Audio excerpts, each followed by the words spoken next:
जम्मू काश्मीरच्या पूंछमध्ये चकमक सुरू आहे। दहशतवादी आणि सुरक्षा रक्षकांमध्ये ही चकमक सुरू आहे। या चकमकीत एक पोलीस अधिकारी शहीद झालाय। अल्लापीर परिसरातली ही घटना आहे। जम्मू काश्मीरच्या पूंछमध्ये दहशतवादी आणि सुरक्षा रक्षकांमध्ये चकमक सुरू आहे। या चकमकीत एक पोलीस अधिकारी शहीद झालाय। इथल्या अल्लापीर परिसरात ही चकमक सुरू आहे। काही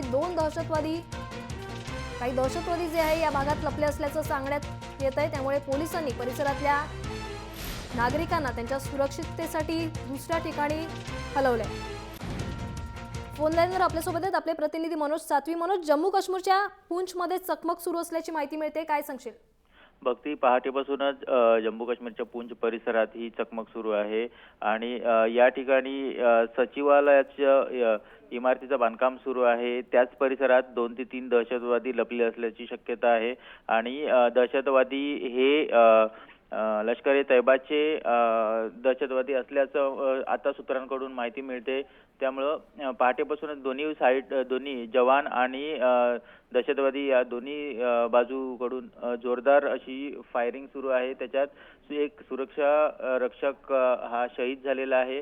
त्याचप्रमाणे अद्याप कोणत्याही दहशतवाद्याला ठार करण्यात सुरक्षा जवानांना यश आलं नसलं तरी पण हा सर्व परिसर आहे हा सुरक्षा यंत्रणांनी वेढला गेलेला आहे आणि त्यामुळे दोन्ही साइडने मोठ्या प्रमाणात गोळीबार सुरू आहे।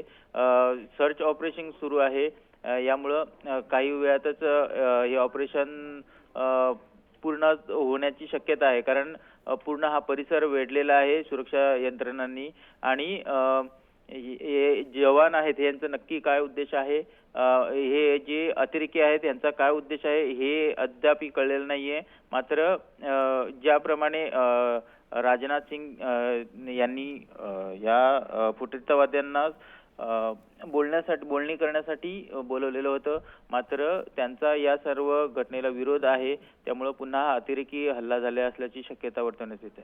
नक्कीच धन्यवाद मनोज या संपूर्ण माहितीबद्दल। तर जम्मूच्या पूंछमध्ये दहशतवादी आणि सुरक्षा रक्षकांमध्ये चकमक सुरू आहे। इथल्या अल्लापीर परिसरात 2 ते 3 दहशतवादी लपल्याची माहिती मिळते आणि हे दहशतवादी लष्कर-ए-तोयबाचे देखील असल्याची शक्यता वर्तवण्यात येते। दरम्यान सध्या या परिसरात मोठ्या प्रमाणात सर्च ऑपरेशन सुरू आहे आणि या दहशतवाद्यांना आता शोधण्यासाठी सुरक्षा यंत्रणांनी हा जो परिसर आहे तो वेढलाय। दरम्यान या चकमकीत एक पोलीस अधिकारी मात्र शहीद झालाय।